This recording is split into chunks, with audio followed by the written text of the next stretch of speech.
Hi,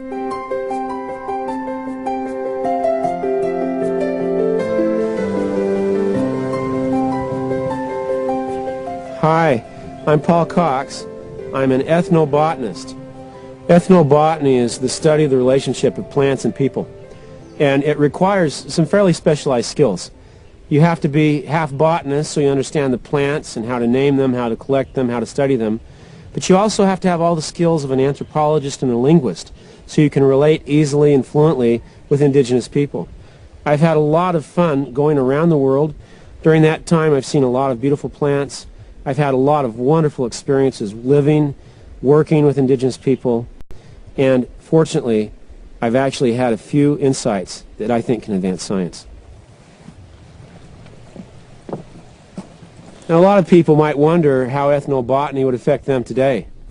Anytime that you walk into a pharmacy and hold a prescription drug in your hand, there's a 1 in 4 chance that that medication came from an indigenous healer. 25% of the prescription drugs issued in the United States, Canada, Western Europe, all have their roots in ethnobotany. Ethnobotany also provides crops for us to eat. Ethnobotany provides textiles. But I think the most exciting part of ethnobotany is it teaches us about the essential linkage of people with their environment. Indigenous people are not buffered against their environment. And although they've had environmental tragedies of their own, many of these cultures have learned how to live in harmony with their environment. And so by studying how indigenous people, for example, live on an island environment and maintain it, we can understand as an entire society how to treat our own special areas with more respect and more care. Today, indigenous knowledge is periled as never before.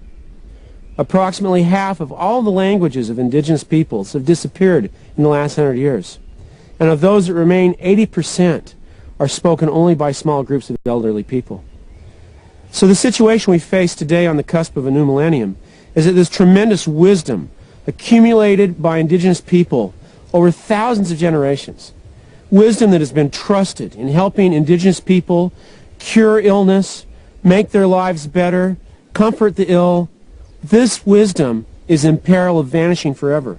And my job as an ethnobotanist is to record that wisdom for future generations.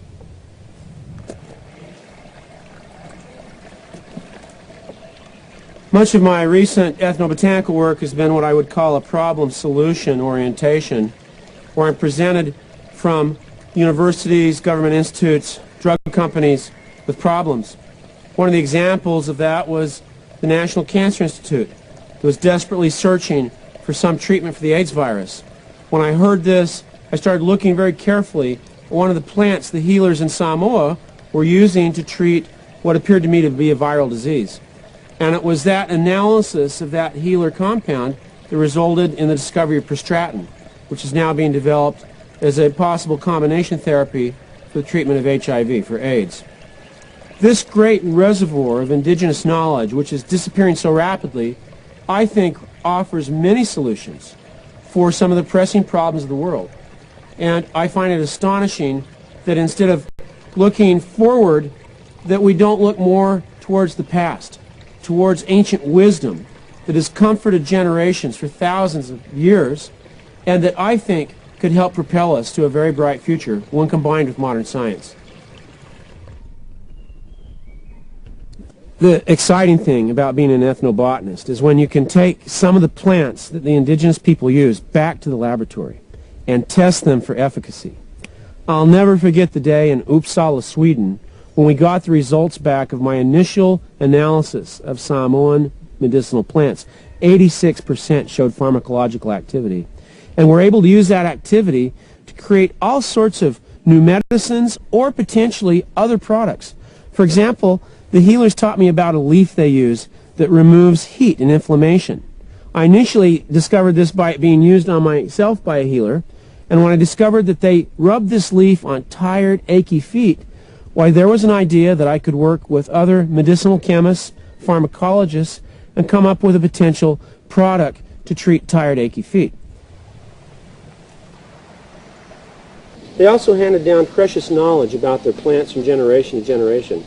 Plants like this, which is known throughout Polynesia as awapui. This plant is used by the Polynesian people after they bathe in the waterfall as a shampoo that leaves the hair silky and gentle. Also as a conditioner after to make a beautiful texture in their hair. As you see indigenous people in a village using different plants, you can be trying to match these solutions with possible problems that other people make. And the key point for me has been ensuring that indigenous people share in the benefits of that knowledge. And that's one of the reasons that I really feel as scientists that all of us should be a force for good, that all of us should be involved in helping to assist indigenous people in saving their cultures and saving the environments. And that really has, for me, completed the package, to have science, ethnobotany, and now philanthropy all playing key roles in my life. And it's been extraordinarily rewarding for me.